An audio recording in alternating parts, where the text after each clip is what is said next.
it appears that the judge that was presiding over Benjamin Netanyahu's case in Israel is now dead. Imagine that, is now dead. Wait till you see what happened to him, because we've seen this before. Let's go ahead and get into it. And I'll remove this banner for just a second so you guys can read along with me. Beersheba District Court President Benny Saji killed in a shocking crash on Route 6. So again, if you're just joining, this is the judge that was presiding over Benjamin Netanyahu's case. So you guys got to remember, Benjamin Netanyahu does have a case in Israel. He's facing trial there. President Herzog, Supreme Court Chief Justice Minister, lament untimely death of judge who was beloved by all, extraordinarily talented, and a wonderful family man. So this is Judge Benny Sagi, and he's now dead. And wait till you hear what happened to him. This is interesting. The president of the Beersheba District Court, Judge Benny Sagi, was killed on Sunday after a vehicle crashed into his motorcycle while he was traveling on Route 6. Now, this is not unusual with Israel.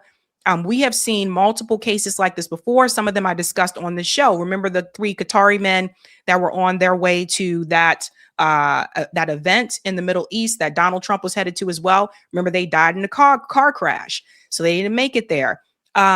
Serena Shim, the award that I just won, Serena Shim was killed in a car accident. There was another segment that I had on the show of a number of scientists that mysteriously died in car accidents, right? Like ones that were from Egypt and from countries like Iran as well. And people always ask, like, how much of this is a coincidence? And what I'm starting to question is it possible that the government could some way, or intelligence can some way, get a hold of your vehicle and can change the way that your vehicle moves or functions or operates? Because it's just too many of these incidents that I have seen where people are dying in these car crashes, and the timing seems to be convenient, of course, for Israel and of course for Benjamin Netanyahu. According to the police, a vehicle that was driving off-road came up onto the highway and hit Saji's motorbike. So we have a car that is driving off-road that comes up onto the highway and hits him while he's on his motorcycle. Yeah, that doesn't sound like an accident to me. That sounds like a hit. How do you just drive the car off-road onto a highway and you run into a motorcycle?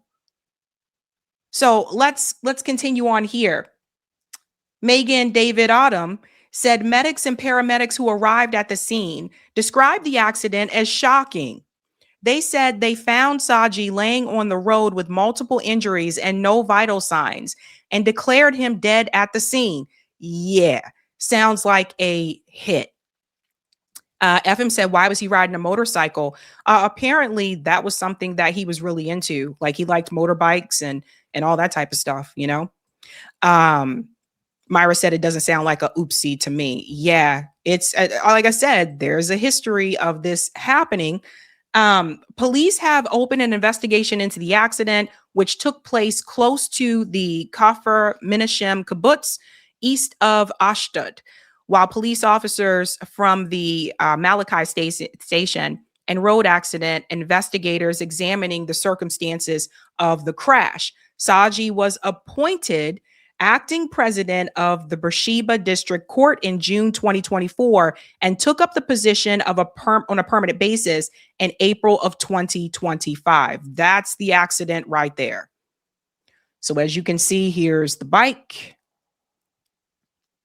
Yeah, there's no way he was going to survive that. President Isaac Herzog said he was shocked and pained by the tragic death of Saji, whom he described as a much-loved figure. Judge Saji was a brilliant and sharp jurist, a wonderful judge who combined great professional knowledge and extraordinary honesty. So let's talk about something here, and then I'll get to that case in just a second. So The judge who was presiding over Benjamin Netanyahu's case is now dead. Now, that doesn't stop the case. And one thing I think that we all have to remember, Donald Trump was calling for the pardoning of Benjamin Netanyahu. Shouldn't he be pardoned, he said. And the judge refused to pardon Benjamin Netanyahu. So that's something that people have to remember. He said, no, he's going through this trial. Now, what is this case around Benjamin Netanyahu? I want to show you something here. Prosecution presses Netanyahu on Nir Hafet's ties as cross-examination in case 4000 intensifies.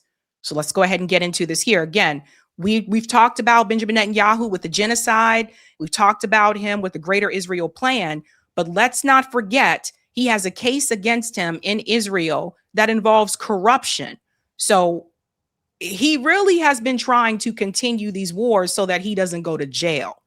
That's what I've been saying for quite some time. Let's go down here. Tensions flared Monday in Tel Aviv District Court as prosecutors pressed Benjamin Netanyahu on inconsistencies in his account of his relationship with former aide and state witness Nir Hafetz.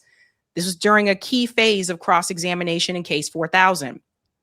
Also known as the Bizak-Wallah affair, case 4000 centers on allegations that Netanyahu granted regulatory benefits worth hundreds of millions of shekels to Bizak's controlling shareholder, Shaul Elovitch, while serving as a communications minister in exchange for favorable and interventionist coverage of himself and his family on Wallah News website, which Elovitch then owned.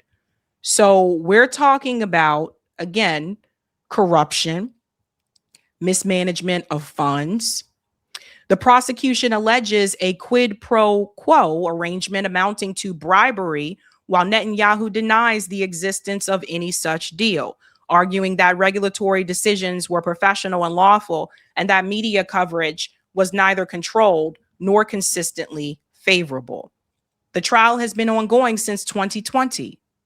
After months of direct examination by his defense team, prosecutors are currently conducting cross-examination, seeking to challenge his credibility and the coherence of his version of events. So we all know that Benjamin Netanyahu tells a lot of lies. So obviously he's not going to say, yes, I took bribes and yes, I mishandled funds. Of course not. And all this time, I mean, this started in 2020. All this time, I feel like he has just been bombing Lebanon, bombing all these other places, not just because of the Greater Israel Plan, but if you notice, they kind of ramped this up a little bit more. And my thing is, I feel like he's continuing this and he's increasing it because he doesn't want to go to jail. Because as long as there's still war, the people aren't going to vote him out. As we've seen, they're not trying to get rid of him.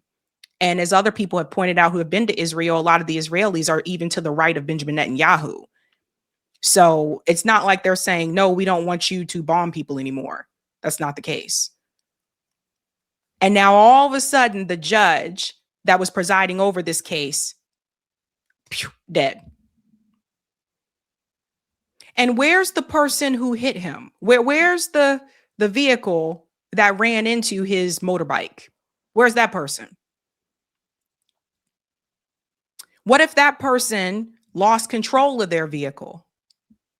It's not always as obvious as people may think. I mean, sometimes these things happen because, and I firmly believe this, I believe that intelligence and technology has a way to grab a hold of someone's vehicle and to make it do what it wants it to do.